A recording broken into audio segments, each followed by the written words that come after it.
Hello, today we are looking at enlargement, and here I've got a nice little enlargement picture on GeoGebra. And what's quite fun about GeoGebra is you can move stuff around and see what happens. So the idea of enlargement is you have an object here. We've got the triangle, and the image has been enlarged, hence being called enlargement. And I just want to show you the two things that determine where the image is and how big it is. The first one we've got up here is the scale factor.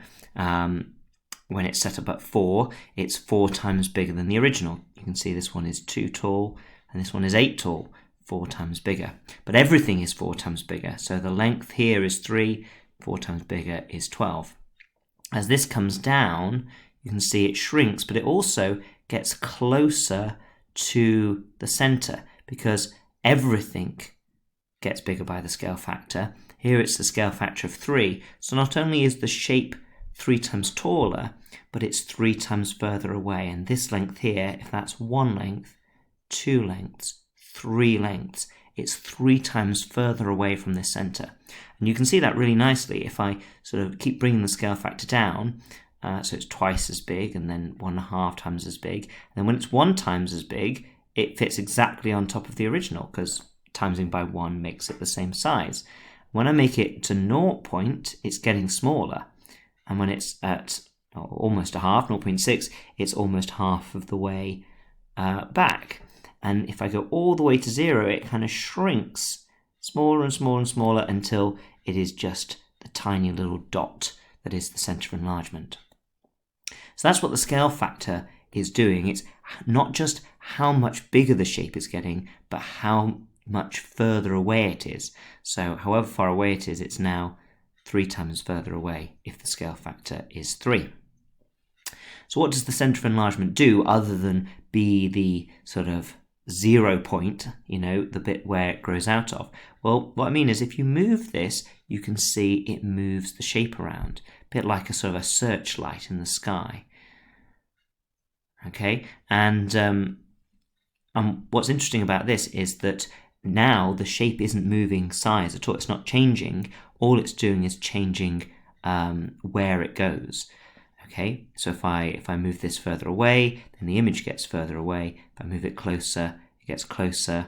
If it goes inside the shape, then the enlarged shape goes around the original. And what I hope you can see from this is the relationship between the two shapes and the center of enlargement. If you need to know where that center of enlargement is, then you can just, let's say you didn't have these lines on, you didn't know where that point was, but you had the 2 triangles. You can just draw a straight line between the 2 triangles and keep it going. And you can draw a straight line between these 2 points on the 2 triangles and keep it going.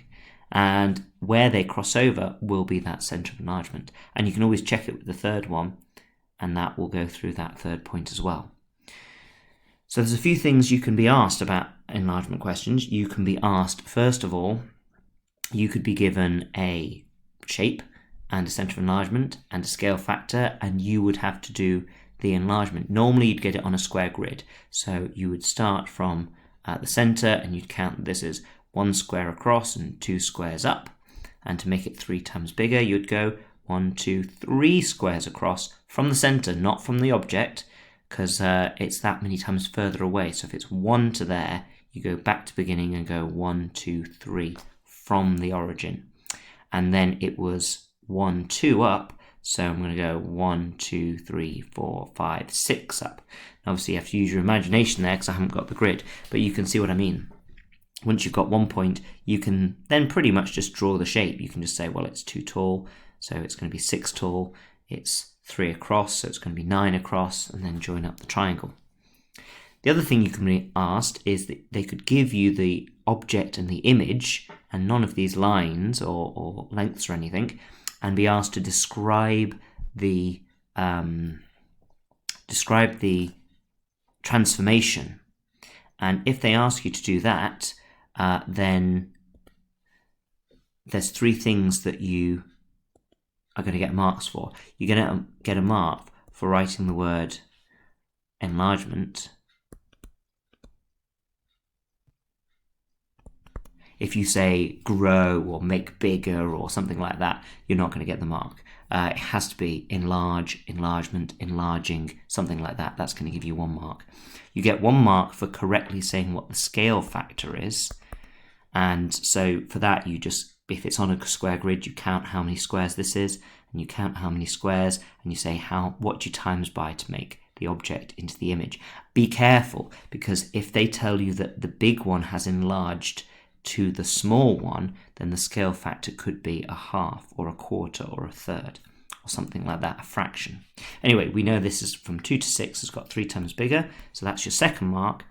And your third mark will be the XY coordinate of this point. And as I say, if you obviously won't have the lines drawn on, you draw these lines on with a ruler, draw that one on, you connect up the like corners of the shape, and where it crosses over, you'd read that coordinate off the grid, which obviously I don't have, so I have it just on blank paper. But you would fill in, your X and your Y coordinate there, and write it as a coordinate, and that would give you your 3 marks that you're looking for.